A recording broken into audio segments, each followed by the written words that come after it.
Hello everyone, welcome to Toyeen Talks. Thank you all for watching. Till I'll see you in my next video. Stay safe, stay blessed. I love you all. Bye. Play that voice note.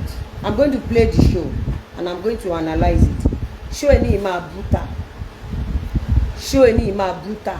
Me any mind anybody to ma.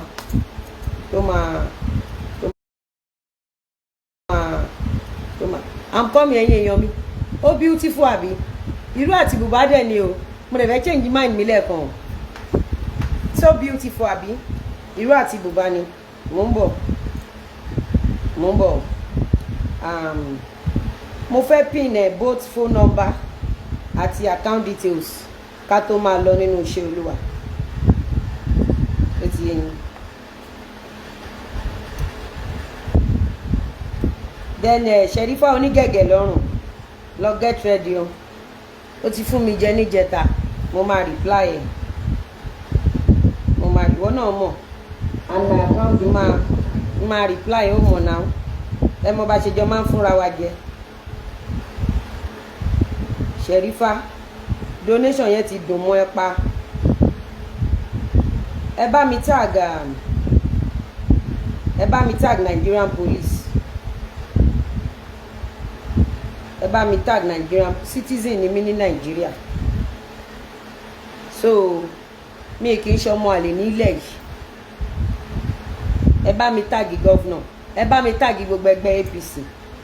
Ẹ̀yin APC mo sì ń bọ̀ wá bá yín o. Gbogbo ẹgbẹ́ APC I am coming for you. So you guys should get ready. All APC member mo ń bọ̀ wá fún yín. Gbogbo ẹgbẹ́ APC pátápátá I'm coming for you. I'm coming for you.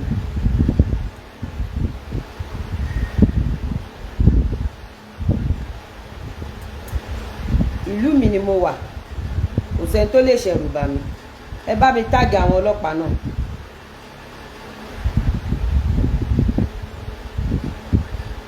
Nǹkan táwa ń ṣe ń bí.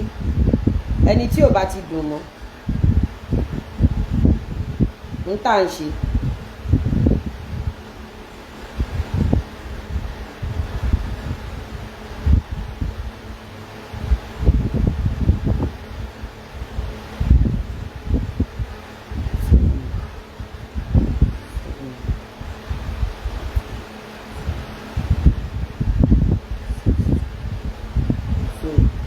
Mo ti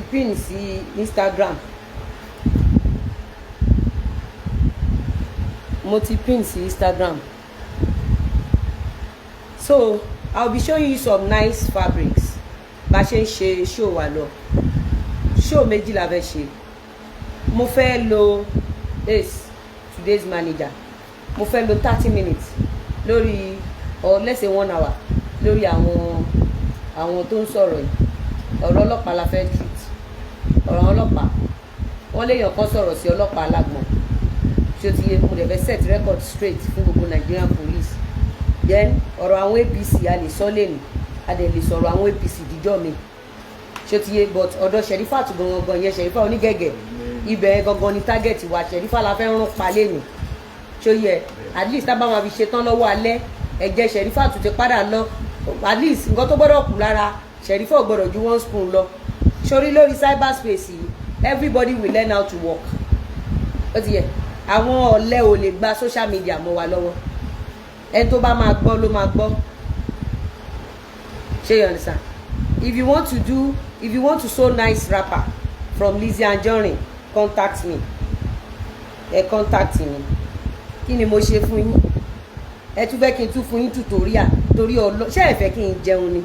Kí ni mo gbà lọ́wọ́ yín? Kí n tún fún yín tutorial lórí ìró. Kí n fún yín tẹ́ bá fẹ́ tutorial, tẹ́ bá ti ráṣọ tẹ́ fẹ́ ẹ rán aṣọ, tẹ́ bá ti rán aṣọ màá fún yín tutorial. Private tutorial ni mo fẹ́ ṣe, mo ṣe public tutorial. Mo ń bọ̀ o, kí ni mo fẹ́ ṣe o? Ẹ má yẹ kọ́rọ̀ sápá mi lórí lẹ́nu. Màá nà yín o. Màá nà yín o. Màá nà yín o. Màá nà yín o. I saw this video. We just, come with, one nuisance. We just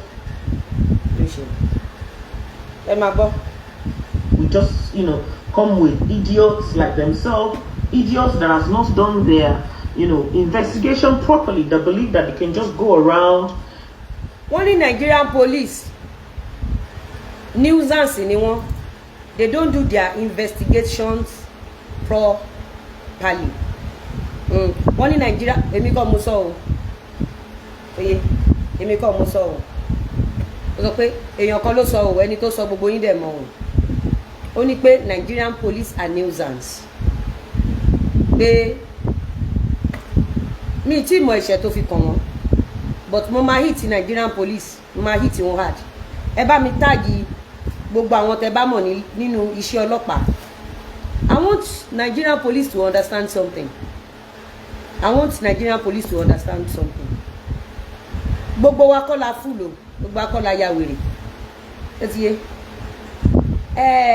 Kò ń ṣe gbogbo Nigerian police ni ò dá o. Some are nice and some are ready for change. But there are some that are not ready to change. I'll be sincere with you. Kí ni mo sọ fún yín? Aṣọ eléyìí sìn, phone number tẹ́ pè, tẹ́ máa ẹyọ kan mo ní. Phone number tẹ́ máa pè wà ńbẹ̀. Account details tẹ́ máa sanwó sí ó wà ńbẹ̀. Any color of gèlè tẹ́ bá fẹ́, I can give you silver. I can give you anything. Anything you feel like rocking your color. So you see, this is so beautiful. So tẹ́ bá fẹ́ bá mi pè Àríkẹ́ bóyá number ẹ lọ office line ẹ pé ṣé ti rí òun mo fi hàn yín. So ìyá wa pẹ̀mupẹ̀mu yìí ó ní Nigerian police are nuisance, she said so. So mo fẹ́ gbọ́ nǹkan tó ṣe pé Nigerian police fídíò mẹ́ta ni mo fẹ́ play. Tí n bá ti gbọ́ fídíò yẹn tán ó ti yé yín màá ṣe wàá sọ̀rọ̀, but mo fẹ́ kẹjá kájọ gbọ́ because èmi ọmọ ìjọba ni mí.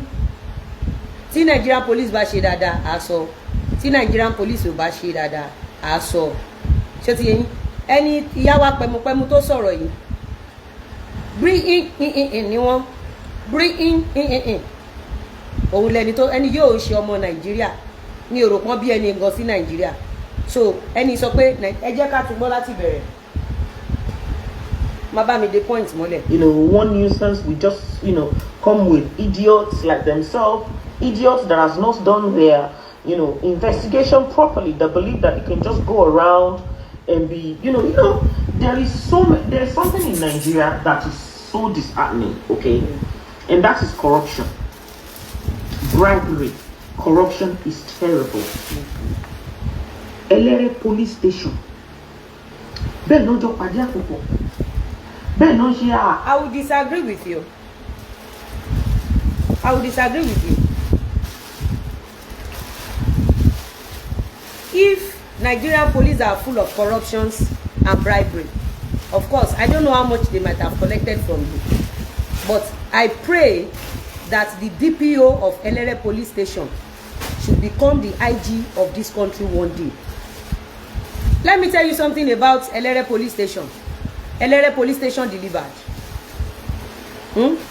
But at Camp Salem, bóyá Camp Salem ni wọ́n ti lọ jọ ṣe bribery àti corruption, I don't know. Kò possible, we are the complainants. Kò possible kí suspect jókòó láti sọ wípé Elere police station deliver. I will not take that. Kò possible kí suspect kó wá sọ fún wa wípé complainants, more than 6 complainants paid. If the suspects are now telling us that Elere police station collected bribery, that means some policemen, they've collected some money from you. Because kò possible kí suspect mẹ́fà jókòó or kí wọ́n dúró kí wọ́n wá gba bribe lórí suspect ẹyọkan. I disagree with you. I would rather say, if you are talking about bribery, then you should consult or you should talk about Kansalem, Lion Building. Yes. Because at Lion Building, they saw 6 complainants and they were protecting suspects of 6 complainants. Because the suspect is from UK. I could remember vividly a lot of people. Ni àwọn people yìí ti bully dáadáa. Ní àtijọ́ tí Gistlover, Ṣẹpẹtẹrí Gistlover, tó ti ń pààyàn, tó ti ń bà tèèyàn jẹ́. Nigerian police never stood up for anybody until Dr. Kí lorúkọ doctor tó beautiful yẹn. Dr. Kí lorúkọ ẹ̀. ẹ rán mi létí doctor tó lọ complain nípa Gistlover. Dr. Glam, until when Dr. Glam as American citizen consulted Nigerian police, that is when Nigerian police took it upon themselves to track down Gistlover. Did you know how many Nigerian citizens tí wọ́n ti pàdánù ẹ̀mí wọn sí ọwọ́ Gistlover? Ṣé mọ iye ọmọ ìkókó tí Gistlover ti bà láyé jẹ́? Ṣé mọ iye ìgbéyàwó tí Ṣẹ̀pẹ̀tẹ̀rì ti bà láyé jẹ́? Ṣé mọ iye pastor tí Ṣẹ̀pẹ̀tẹ̀rì ti bà láyé jẹ́? Ṣé mọ iye petition? I challenge Nigerian police to bring out my own petition. I challenge them to bring out my own petition. Àwa mọ iye ọdún tá ti lọ síwájú Nigerian police for petition. They don't want to know our petition. They only respect people in abroad. Because Kamsalem, àwọn tẹ́ rán lẹ́wọ̀n, wọ́n ṣe tó suspect tẹ́ fi sílẹ̀. Gbogbo games tẹ́ play pátápátá. Ọjọ́ tẹ́ fẹ́ gbé suspect lọ sí court, consult any of the complainants. Mo fi ọ̀rọ̀ mi sábẹ́, èmi ò tí ń ṣe ọjọ́ ọ̀rọ̀ ẹ̀yin ọlọ́pàá Nàìjíríà. Kò tí ń ṣe ọjọ́. But ṣé rí gbogbo nǹkan tẹ́ ń ṣe yìí, I hope the government can do something. Because if the government fail to do something, another 4 years is around the corner. I could remember when Macaroni was at the war front at Tollgate. Unti ojú Macaroni rí tó fi wà níwájú Tollgate. Tí an average 90% àwọn ọ̀dọ́ bá rí. Ṣé mọ̀ pé Macaroni ó lọ sí Tollgate out of ìyà tí ọlọ́pàá ti fi jẹ ni. Macaroni kò ríro pé bóyá set up ni bọ̀bọ́ yẹn mi ìròpó ríro kó mọ̀. Tó bá di ọ̀la tí an average person bá sọ pé ẹ jẹ́ ká lọ sun police station, gbogbo òṣèdá tẹ́ fìyà jẹ wọn ò ní ìròpẹ́ méjì kí wọ́n tó lọ. But nítorí pé àwa jẹ́ ọmọ Nàìjíríà gidi, èmi ò gbé pólíbàgì dẹ́kọ̀ọ́ àforí mi sọlẹ̀ sẹ́kọ̀ọ́ ni tí mo dẹ̀ jẹ́ ọmọ Èkó pàtàkì. Ṣé ti yẹn? So if this person wants to talk about bribery, then you talk about Kamsalem. Because it will take bribery for a police station or police officer to take a suspect to court without informing complainants. 6 complainants. I could remember, you're already in the court. Before someone no, it was even me that called. Someone just called me that, show one in court. One ma ti gbé suspect in wa, mo ní rọ́ ni, mo dẹ̀ pé IPO, ó wá múlẹ̀ fún mi. Do you know that gbogbo police, gbogbo hospital, tí IPO yẹn sọ fún mi, fún rárá mi mo lọ ṣe investigation. You were lying. The IPO at Kamsalem police station, you are lying. You don't understand? You are lying. Àìmọye ni tẹ́ rán lẹ́wọ̀n, tẹ́ rán ní kirikiri. Ẹ̀ṣẹ̀ tó ṣẹ̀ kò lè tó ti suspect tó gbé wá. Ẹ̀ṣẹ̀ tó ṣẹ̀ ẹ dẹ̀ rán wọn lọ sí kirikiri. All because wọn léèyàn. All because wọn lówó. All because they do not have voice. All because they are citizens. And Nigerian police telling me, because you are Nigerian citizen, nto aburú tó bá lè ṣẹlẹ̀ sí ẹ kó ṣẹlẹ̀ sí ẹ. Mo ń béèrè ni. Because ẹ ti gbàgbé, ó máa ń ya yín lára láti treat case àwọn ará abroad, but kò ya yín lára láti treat case an average citizens tí wọ́n fi tax wọn san salary yín. À ń bọ̀ àti ìdè. Mi ò tí ì rí yàlájà anybody tó máa sọ̀rọ̀ Ẹlẹ́rẹ̀ police station. I will say it and say it over again. Ẹlẹ́rẹ̀ police station, I give it to you. Thank you for making this country proud again. You did wonderfully well. Ẹlẹ́rẹ̀ police station, thank you.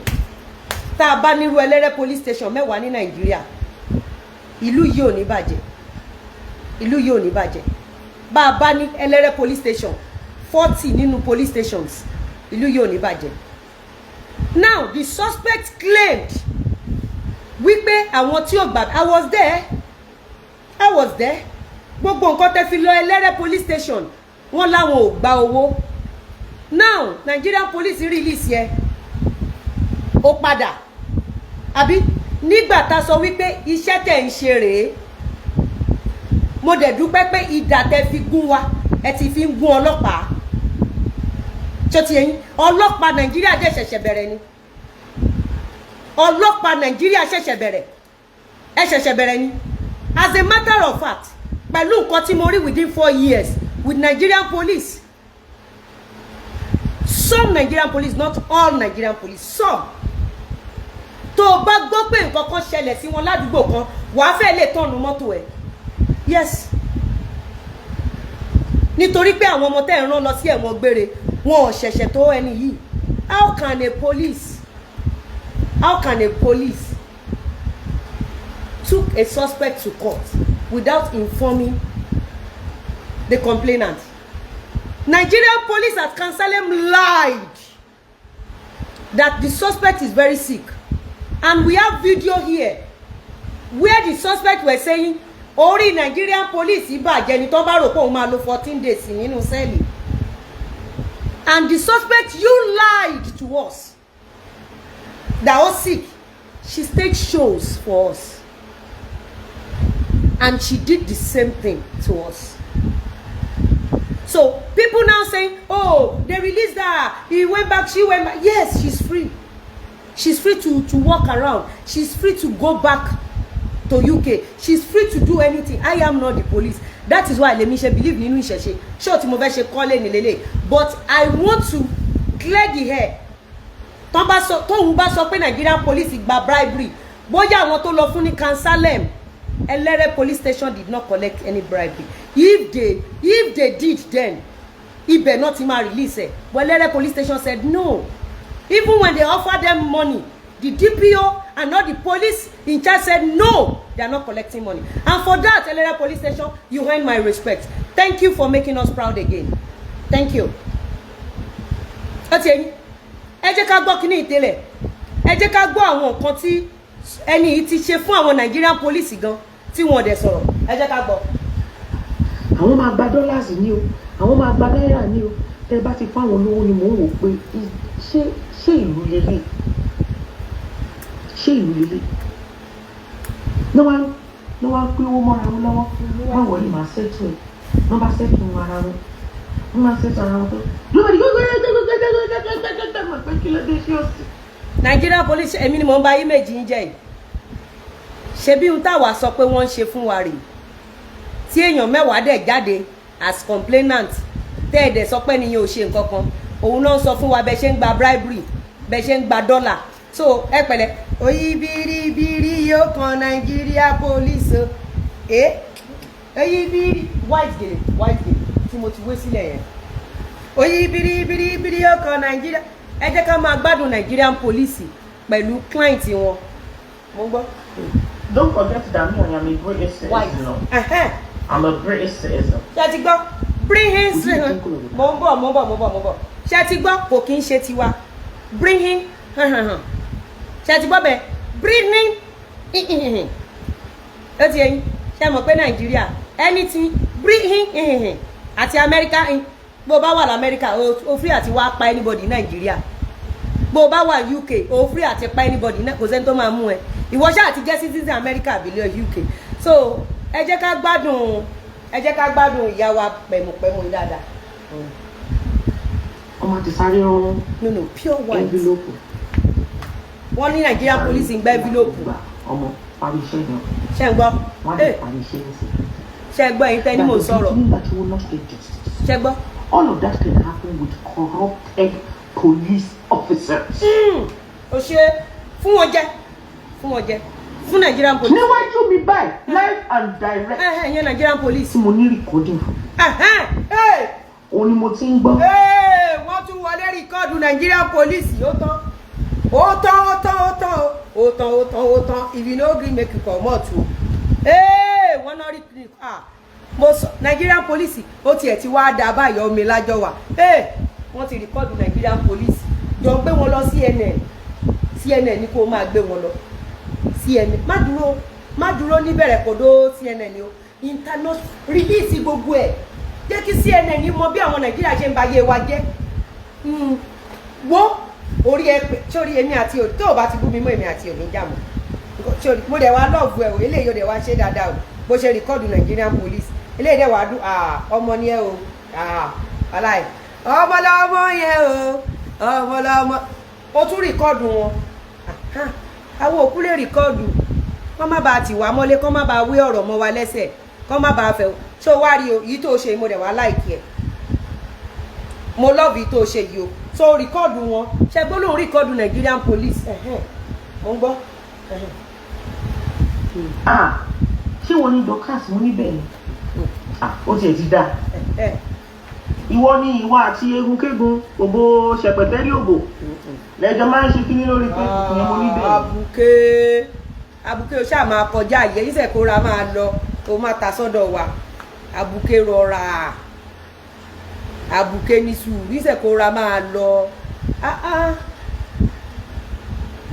irinṣẹ́ ṣẹpẹtẹrì yìí lọ́ba sùlẹ́lẹ́ ìlú oríṣẹ́ kóra máa èmi mo ti ń kún ẹ lé àwọn ọlọ́pàá tó fèsì tó rìkọ́ọ̀dù wọn yẹn náà ni kò rìkọ́ọ̀dù àwọn ni ibi tí Nàìjíríà bàjẹ́ délé ni gbogbo wa la lọ́wọ́ ń bẹ̀ Nigeria police lọ̀gá wa kì í ṣe gbogbo Nigerian police o not all of them but some abuké ní sùúrù náà máa ní sùúrù abuké àní nǹkan tó máa ń dùn mí lélẹ̀ ṣé àwa gbọ́dọ̀ wá sọ gbogbo àwọn pásìn yẹn a bá tiẹ̀ máa sọ pásìn yẹn ká parí gbogbo eléyìí ká parí eléyìí mo gbọ́ yá fún wọn jẹ.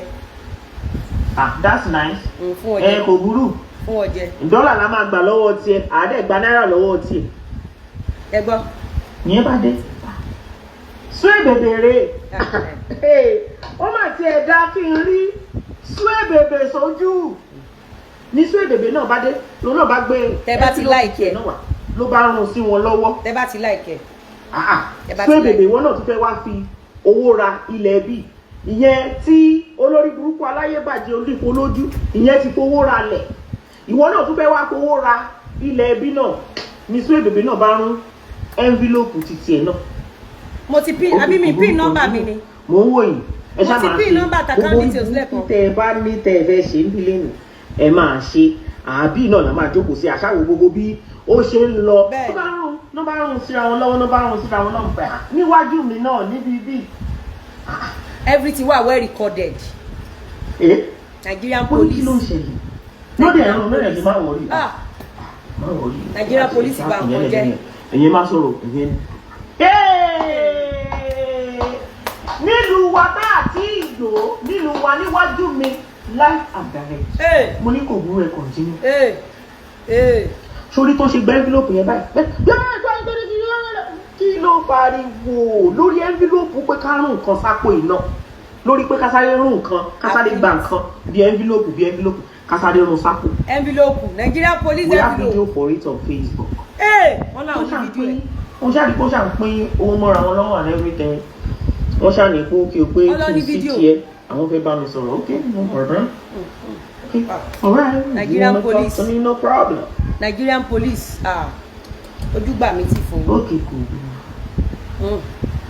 Àwọn máa cooperate gbogbo nǹkan tẹ bá fẹ́ ṣe bí ọ̀pá àmọ̀ pé ẹ ti gba envelope yẹn dẹ̀ ló ní iṣẹ́ tó máa ṣe anything tẹ bá fẹ́ ṣe ẹ ṣá pàfọ́ọ̀mù gbogbo envelope tẹ gbà yẹn ẹ pàfọ́ọ̀mù ẹ níbi tá a wà yìí kò sí wàhálà.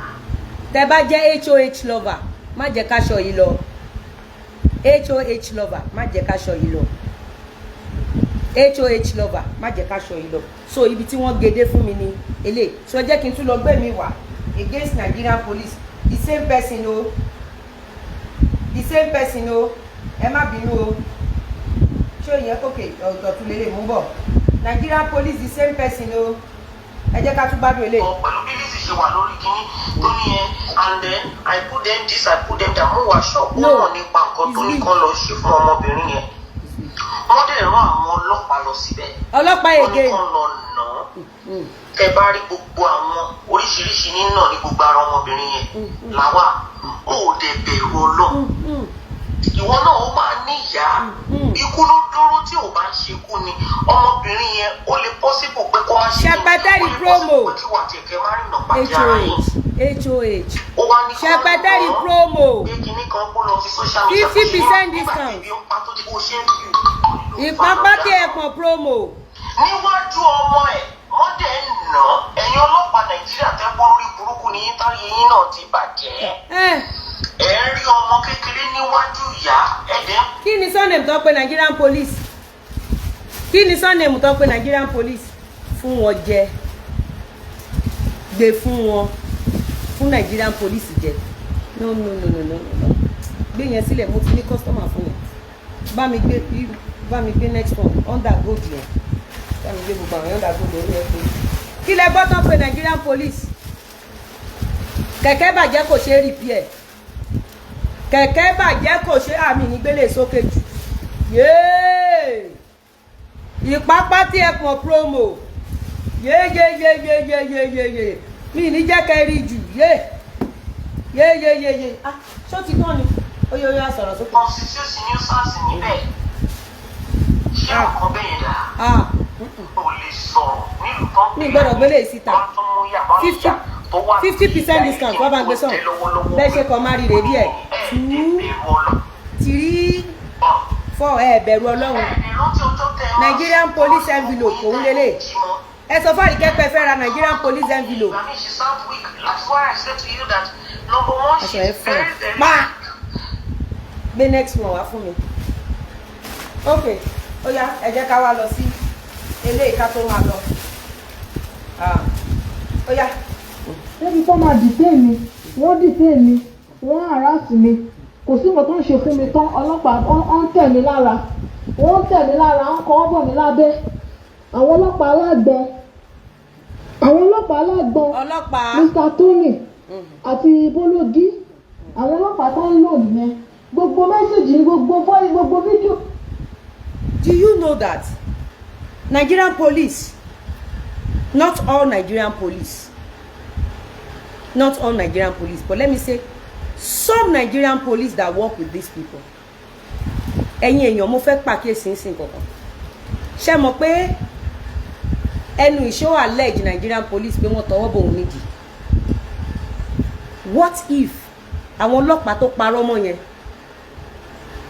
àwọn ọlọ́pàá ò dẹ̀ investigate ẹ̀?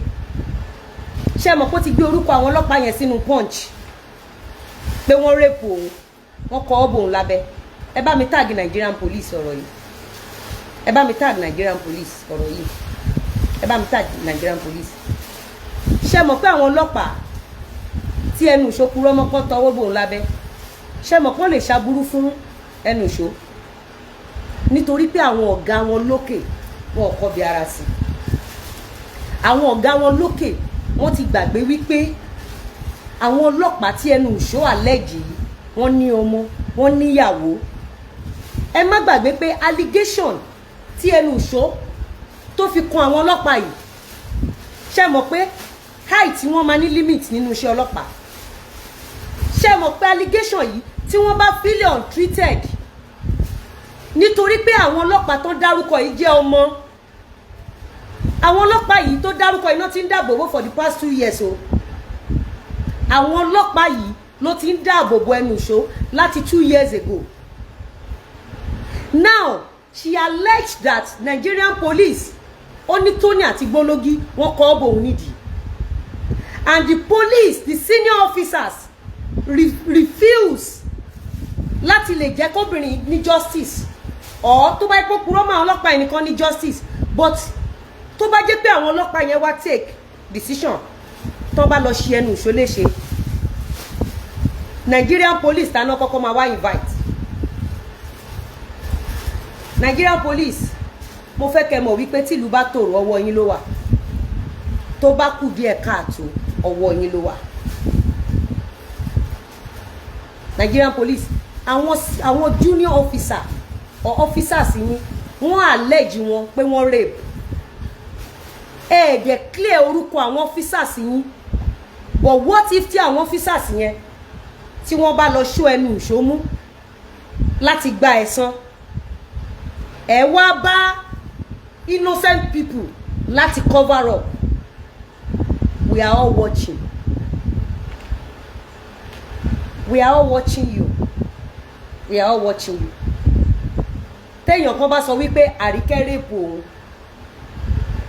torí image mi l'Àríkẹ́ gbé, it is my duty láti wádìí òfìtótó àbí ṣé tòótọ́ làwọn ọlọ́pàá ni wọ́n rape ẹnu ìṣó tó bá jẹ́ pé tòótọ́ ni wọ́n rape ẹnu ìṣó ṣé Nigerian police ń try láti cover up àbí àwọn ọ̀gá Nigerian police yẹn nítorí pé ti wà nípò lẹ́nìí ẹ fẹ́ bà yé àwọn junior officers yẹn jẹ́ kó má bàa dé ipò gíga lọ́la. I'm just asking because tẹ́ni tí bá ṣẹnu ṣó ẹ máa wá innocent citizen tẹ́ máa fẹ́ fi cover fún àwọn ọmọọṣẹ́ yín meanwhile ó allege àwọn ọmọọṣẹ́ yín nísìn ó ti over a week àdẹ̀rí nǹkan kan nínú media. I'm going to do short video about that. Oh, my daughter president. I'm everywhere. I'm doing that because I need to expose Nigerian police further. Not all Nigerian police. Some.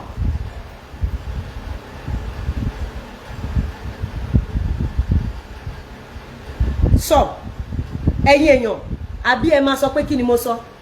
Ṣé àwọn tó sọ pé wọ́n bá òun sùn yìí? Ṣé mọ̀ pé ó ti gbé sínú punch? Wọ́n bá òun sùn. Kò dẹ̀ ń ṣèyàn mẹ́rin. Kò kí ń ṣèyàn márùn-ún. Ẹ má wọrí mọ́ bọ́ ẹ̀jọ̀.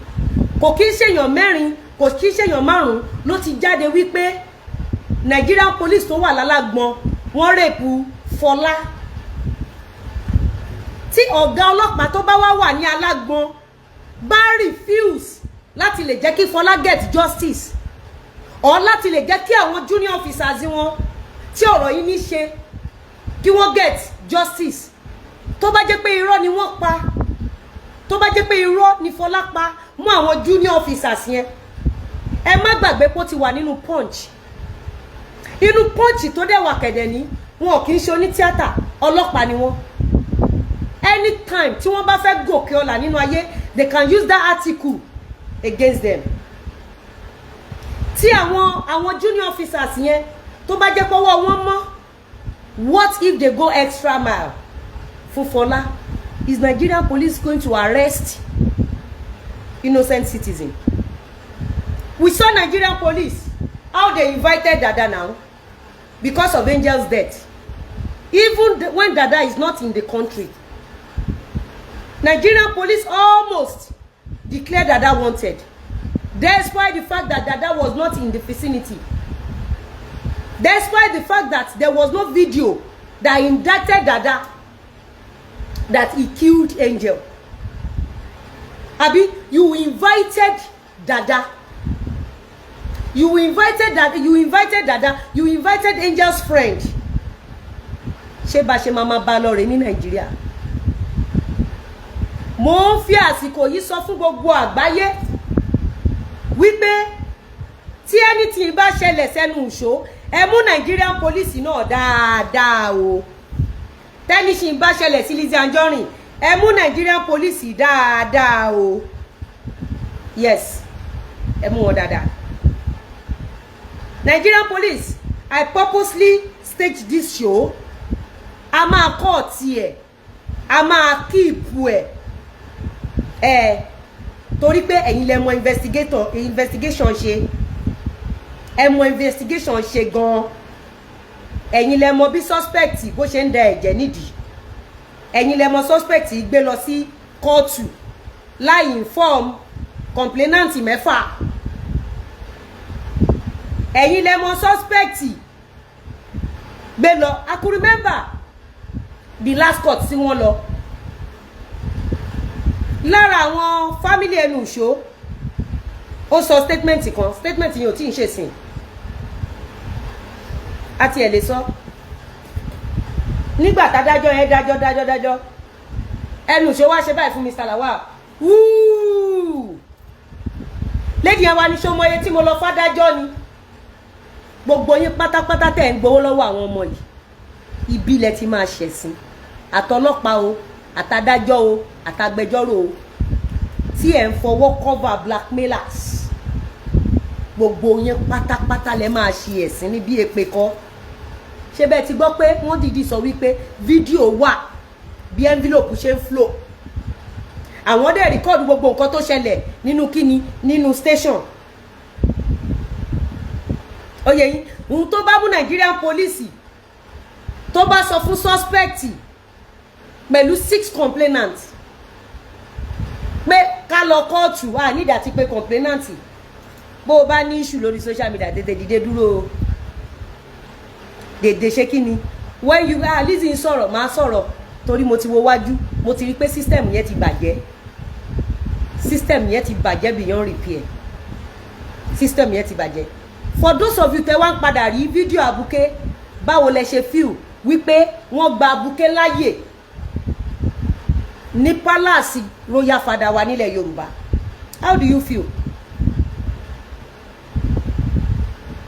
feel báwo lẹ ṣe feel ẹ̀yin ọmọ káàárọ̀ òjíire nígbà tá bẹ̀ sí ní gbé fídíò Abuké síta báwo lẹ ṣe feel pé odidi ọba ilẹ̀ Yorùbá gbọ́wọ́ lérú ẹni báyìí lórí ṣé you understand so mo ti ṣe léyìí mo dẹ̀ ń jẹ́ kó yé wa wípé tẹ́nítì bá ti ṣe Fọlá Lizzie Anjorin àbí Lawon ẹ mú Nigerian police torí pé as at today Nigerian police ò tí ì fi ìdí nǹkan kan mú lẹ̀ and for the officers tí wọ́n allege ọ̀sẹ̀ kan ti lọ báyìí àti ìmọ̀ bóyá ń parọ́ máwọn officers yẹn ni o tó bá jẹ́ pé òótọ́ ni Nigerian police ṣe bẹ́ẹ̀ ilẹ̀ máa ń gbé àwọn èèyàn lọ ẹ̀wọ̀n gbére lórí rape okay tèmi èmi mo mọ nǹkan tí mo ń ṣe ó ti yẹ nǹkan tí mo sọ fún ẹ má jẹ́ kí n fi advert sí eléyìí ẹ jẹ́ kí n sọ tẹnu mo mọ tí mo ń ṣe tèmi yé mi because àwọn junior officers yẹn tí nǹkan yẹn bá hit wọn ṣe mọ̀ pa rárá gbọ̀rọ̀ sí garawa lọ ṣé ó ti yé tí àwọn officers mi mọ̀ bí junior officers ló ń dárúkọ àbí senior officer mi mọ̀ rank wọn but ọlọ́pàá tí ẹnu ìṣó sọ fún pé ó rèpù òun tó dẹ̀ fi orúkọ wọn sí tó gbé sínú punch you know such policeman can do and undo you know and if anything happen Nigerian police will want to go and ṣe kíni wọ́n fẹ́ lọ gbé innocent person àmọ́ ẹ̀yin kọ̀ ẹ ṣe interrogation yín ẹ kọ̀ ẹ believe pé public nuisance ni wá ẹ believe pé bá ṣe jára Nàìjíríà lẹ́tọ̀ọ́ láti mọ nǹkan kan so Nigerian police àbọ̀mire o àbọ̀rẹ́ o Jésù Nigerian police àbọ̀rẹ́ o Jésù mo ti jíṣẹ́ tí gbogbo ìlú rán mi àbọ̀rẹ́ so Nigerian police we don't know if truly your police raped and finger Fọlá Tinubu you don't understand and is in ó sì wà nínú punch mo kàn fẹ́ kẹ́ mọ̀ ní wípé if anything happen Nigerian police is also a suspect Nigeria èmi ò ń ṣe dáadáa èmi ẹ mọ̀ pé dáadáa dákẹ́ gbogbo bí ṣẹpẹtẹ regis lover bó ṣe bẹ̀ sí ní da orí gbogbo àgbáyé rú tó lọ sílé dáadáa tó lọ sunlé ẹ̀ tó pa ajá ẹ̀ èmi máa sọ̀rọ̀ wọ́n ní àǹbò ó ń bọ̀ àwọn ni wọ́n ń dẹ́ẹ̀dẹ̀ wọ́n ní igi gogoro má gún mi lójú òkèrè báyìí ni wọ́n ti ń wò ó ti ẹ̀yìn mo tètè ń sọ nísìn if anything should happen Nigeria police is also a suspect because kíni punch ti gbé wípé àwọn ọmọ wọn dóyàn Nigerian police ò dẹ̀ sọ kankan bóyá àwọn ọmọ wọn dóyàn àbí wọn ò dóyàn bọ̀ àwọn tó ń parọ́ mọ́ tó bá lọ take drastic solution àbí drastic decision kò sí innocent citizen tẹ́ máa forí ẹ̀ kó mo sọ tèmi o fún ẹ̀yin ọlọ́pàá tẹ́ ń ṣe dáadáa nílẹ̀ Yorùbá Odùduwà àgbẹ̀yìn fún ẹ̀yin ọlọ́pàá tẹ́ ń ṣe dáadáa ní Nàìjíríà ilẹ̀ Nàìjíríà àgbẹ̀yìn fún ẹ̀yin ọlọ́pàá tí ẹ gbé òtítọ́ dání gbogbo ibi tẹ́ bá dé ẹ rí oore gbà láàárọ̀ ẹ rí oore gbà lọ́sàn ẹ rí oore gbà lálẹ́ ẹ rí oore gbà tọmọtọmọ yín ẹ̀yin Nigerian police are doing well in this society mo gbà á ládùúrà fún yín wípé ẹ ti sin ìlú gbogbo òlú aparapọ̀ sin àwọn ọmọ yín náà àwọn ọmọ yín á débi gíga àwọn ọmọ yín á ṣoríire àwọn ọmọ yín á lálùbáríkà àwọn ọmọ yín á níláárí bẹ́ẹ̀ ṣe fi ẹ̀mí sílẹ̀ tẹ́ ń ṣọ́ wa tẹ́ ń ṣe dáadáa tẹ́ ń sáré kó má bàjẹ́ ẹ̀yin Nigerian police tẹ́ da yẹn mọ́ra yín ẹ̀yin tẹ́ da dáadáa yẹn mọ́ra yín tẹ́ wà ní gbogbo àgbáyé tẹ́ wà ní gbogbo Nàìjíríà gbogbo Nigerian police yẹn mo gbà á ládùúrà fún yín lẹ́nu wípé iṣẹ́ ìjọba tẹ́ ń ṣe ọkọ̀ ọba àdá ìjọba kò ní ṣayín lẹ́sẹ̀ ẹ ní tàjò gbé sájò ẹ̀yin ọlọ́pàá tẹ́ ń ṣe dáadáa yẹn ẹ ní rìn lọ́jọ́ tẹ́bí bá ń pọ̀nà ọjọ́ támúrọ̀ bàbá ń pààyàn ẹ ní lọ bẹ̀ wò Ọlọ́run á máa fún yín ṣe o Ọlọ́run á máa fún yín yìn Ọlọ́run á máa fún yín sọ o ẹ ní rákòbá o àbí God bless èmi tí mo gbọ́n because if anything happens to Enusho they go say na our Lizzie she dey fight with nali èmi tí a ní pé mo ṣé mọ̀ pé ṣẹpẹtẹ gist lover fún rẹ̀ ó lè yanjú ẹnu ìṣó afọ́jú ó lè yanjú ẹnu ìṣó bẹ́ẹ̀nu ìṣó ṣe wà yẹn ó ti wà vulnerable wọ́n lè ṣàbúrú fẹ́nu ìṣó anybody can just pick on ẹnu ìṣó láti ṣàbúrú fún láti score point ibi la wà nígbà tí Yomi Fabiyi àti bàbá Suwe tọ́jọ́ wà báyìí tọ́jọ́ ṣe bàbá àtọmọ ibi la wà tán ní bàbá Suwe gbé cocaine kò mà sẹ́nibọ́dì torí sí i títí bàbá yẹn fi ṣe kíni tó fi jọ́ lọ́hún pè ibi la wà tí relationship Yomi àti bàbá Ìjẹ̀ṣà tó tún dánmọ́rán wọ́n tún palẹ̀ mọ́ bàbá Ìjẹ̀ṣà ó tún di ìwì ngbà tó ń ṣe kéèsì bàbá Ìjẹ̀ṣà Yomi olórí kẹlẹ̀bọ̀ wọ́n tún mú má bẹ́ bóyá ń fún ní dọ́gì ni o bóyá ní kó wọ́n máa lá plate ni o ọ̀rẹ́ wọn ṣàwọ̀ ń gbà yẹn ìtọ́ ẹ̀lẹ́mi ṣe ráwo Yomi Fabiyi from afar ó máa lẹ́nì tó bá yá á gbọ́n by force by fire kí ni mo sọ fún yín Yomi Fabiyi lẹ́n ó ti bóyá ń fún dọ́gì ni o bóyá ń lá plate ni o wọ́n ń ṣọ̀rẹ́ o àsìkò tó fẹ́ràn bàbá Ìjẹ̀gbá lẹ́wọ̀n wọ́n wá dọ̀rẹ́ Yomi Fabiyi wọ́n dọ̀rẹ́ koríkòsùn Yomi Fabiyi bẹ́ẹ̀ sí ní wọlé òun náà ró tó wẹ̀lì mọ́dì Yomi lọ́dì ọlọ́run ló mọrú blowjob tó ń fún Yomi Fabiyi wọ́n bá tún palẹ̀ mọ́ bàbá Ìjẹ̀gbá iwi we don't know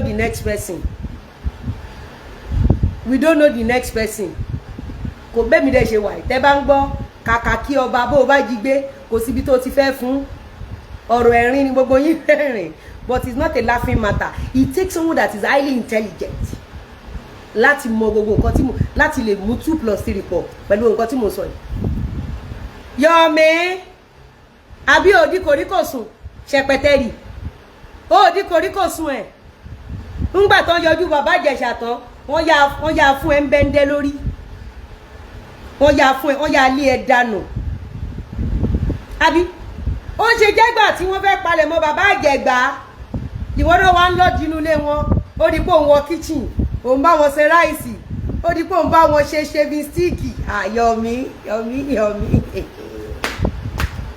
Yomi bí mo ṣe wà jẹ́jẹ́ mo ń lọ o mo wà jẹ́jẹ́ mo ń lọ kí n ti mọ̀ láyé mi kí n ti má gbọ́ ọmọ kan síta tí mo lọ sọ pé mo láìkí ọmọ yẹn àtijọ́ tó ti rí mi pẹ̀lú ọmọ yẹn àtijọ́ yẹn ni mo ti wọ̀ ọ́ ṣẹpẹtẹ́rì kẹ̀dẹ̀ ní gbogbo ìgbésí ayé tiẹ̀ ó máa ń wá àwọn méjì tó ń jà ni ó bá ti ráwọn èèyàn méjì tó ń jà ẹ lè má jà gan ó bá ti rí pọ̀ rẹ̀ nìyí aya kó sí yín lára ó ti mọ̀ pé Yomi lè hẹ́pù Ìjẹ̀gbá ẹ rí bí Yomi ṣe ń ṣe ń gbà yẹn ni ẹ rí bí Yomi ṣe ń ṣe ni Yomi ò fura pé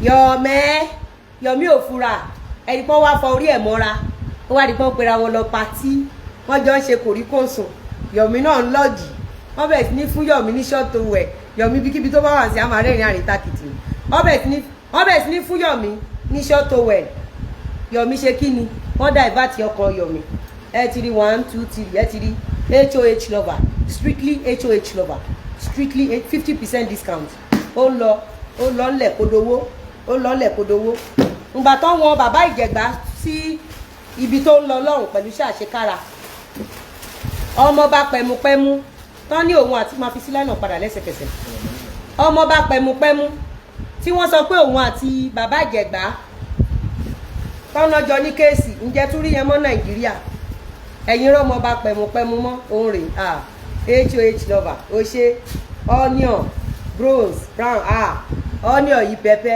mi ò lè jẹ́ kẹ́ máa ra HOH lover where una dey mo ti pin account mo ti pin ní state mo ti pin account mo ti pin ní number ǹjẹ́ ìrọ́ ọmọ bá pẹ̀mupẹ́mú mọ́ pẹpẹtẹ́rì ń tó ń bá lọ́wọ́ sí tiẹ̀ ó ń bá jẹ́ ni aya àbọ̀tún jẹ́ aya àbòsì jẹ́ aya àbáyé gbogbo wọn jẹ́ aya àtàwọn sì pa níta àbí ṣáàrọ̀ ọmọ bá pẹ̀mupẹ́mú mọ́ Nàìjíríà ẹni ẹlẹ́ni